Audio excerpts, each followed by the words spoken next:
جس شخص نے امام علی مقام امام حسین علیہ السلام کو تیر مارا اور پانی نہ پینے دیا تو اس پر اللہ نے ایسی پیاس مسلط کر دی کہ کسی طرح بھی پیاس نہ بجھتی تھی، خواہ پانی کتنا ہی پی جائے، پیاس سے تڑپتا رہتا تھا، یہاں تک کہ اس کا پیٹ پھٹ گیا اور وہ جہنم واصل ہو گیا۔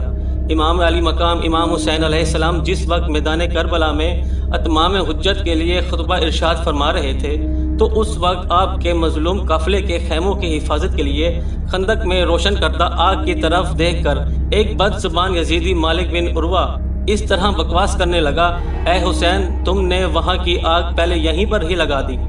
امام علی مقام امام حسین علیہ السلام نے ارشاد فرمایا،